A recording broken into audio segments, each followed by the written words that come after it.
Okay. Not really sure what to talk about next. I hate to always talk about negative stuff, although I've had a lot of negative stuff happen in my life.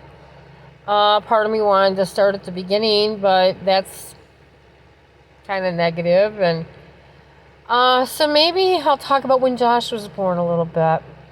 Um, I miscarried twins. And I guess, see, when I was pregnant with the twins, I knew right away. I just knew. And even my mom knew right away. But with Josh, I think part of it was just denial because I was so afraid to admit to myself and then have something bad happen again. So I had to go to the doctor over in the city for a checkup. And my friend Kathy went with me. And when I was done, the doctor had me go to the hospital and have some tests done. And next thing I knew, I was told that I was pregnant. I was so happy. Made sure I was really careful about everything I ate and drank and careful everything I did, and wouldn't take any medicine or anything unless it was something the doctor had prescribed. And down the road a bit, I had to stay in bed at home for a while. I was having a few issues. Then one morning I woke up and I was leaking amniotic fluid. So I ended up going to the big hospital in the city, and not the one that I just went to and found out about the diabetes, a different one. But I ended up staying overnight, and in the emergency room areas, the bed is not comfortable at all. It's hard as a rock. And then they had me hooked up to monitors, and so I was having a really hard time sleeping, and every time I just start to fall asleep and I would like dislodge the sensors and that would go off and they'd come in, and so I did not sleep good. But the next morning they went ahead and they put me in a regular room, and little did I know that would become my home away from home for over 6 weeks. Long time. I gotta say, my mom was wonderful. She was there every morning and she stayed all day until my husband was done working, and he came in the evening, and he would sit in the chair and he would fall asleep, and I didn't care because I knew my life and the babies were at risk, and I was just happy that I was able to see him each day. I knew it wasn't for very long. We talked a little bit. He slept, he watched TV, whatever. But I was just happy for that time. And my mom was there for so many hours every day, first thing in the morning, all day long, until he came like 8 o'clock or so at night. And I was there for a long time. I saw a lot of different roommates. Some of them I don't remember, so they probably weren't very bad. Some of them were. Let's get the bad out of the way.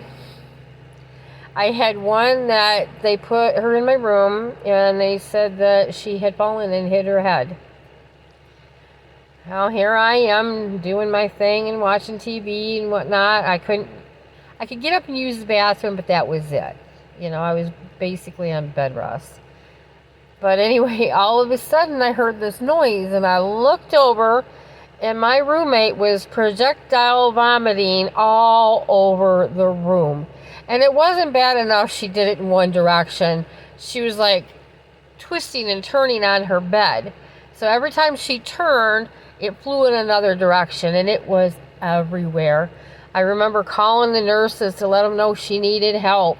Well, they came down and they had to take her, and they said they were taking her to Ann Arbor, which is the really big hospital in Michigan. And they never did say if she made it or not. I hope she's okay. But that was quite the experience. The room was covered in puke. I had another roommate. She was the worst one that I had, and I don't remember her name or anything, but I know she had some guys with her, and they just seemed like a rough group, and they weren't very friendly. I remember I would have TV on, And I didn't have it on real loud, but enough I could hear it, but it wasn't disturbing. Well, she complained about the TV being on. So I turned it down more. Then she complained about the light from the TV. So I got up and I turned the TV my way, figuring I was in there that I ought to be able to, I'm paying for the TV. I ought to be able to watch TV. And if I've got it, quiet enough, she can't even hear it. And I turn the TV so that the lights are on her, so it shouldn't bother her. Well, then her boyfriend or whoever he was, one of the men that came in with her all the time, came over and threatened me and was having a fit because she couldn't watch TV and she was paying for it too.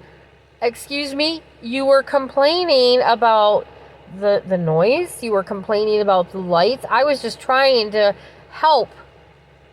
So I was so happy when she left. She was like the worst roommate of. When I had Josh that morning, if I hadn't gotten out of that room, I would have had 13 different roommates. And like I said, she was the worst. The projectile vomiting wasn't good, but at least she didn't do it on purpose, And I really do hope she's okay. I had a couple, they were from Laos, and I had never heard of Laos before. We used to talk a lot. They were very nice people. Some of the people I just do not remember. But my favorite roommate, her name was Sherry. She was a black woman. And she was fairly early on in her pregnancy. I can't remember exactly how many weeks, but I told her how long I'd been in there, and she was hoping she'd be a long case like me, that her baby would have a chance to live and be okay, be healthy. And I remember one day, let's start it when she first stayed. We were up all night talking. We talked about anything and everything. And I remember talking about how when I was younger, we used to go camping. And I asked her if she'd ever gone camping. And she said, Michelle, what black people you know go camping?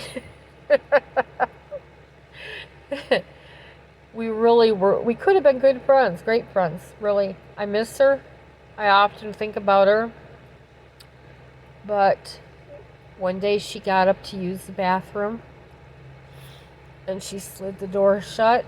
And all of a sudden I heard screaming and just goose pimples all over my body. I knew something was seriously wrong. I started calling the nurses, and Sherry told me that her baby's foot was hanging out. They came in and they got her and they took her across the hall to her room. She had her baby, and it breathed one time and it died. I felt so bad for her. I remember when she was first in there, she had a little boy, and my Aunt Vera had gone down to Florida, and she had brought back some oranges from Florida. And so my mom had brought some over for me, and I had them in there in a bag. And so I had her little boy go ahead and get one of the oranges out of the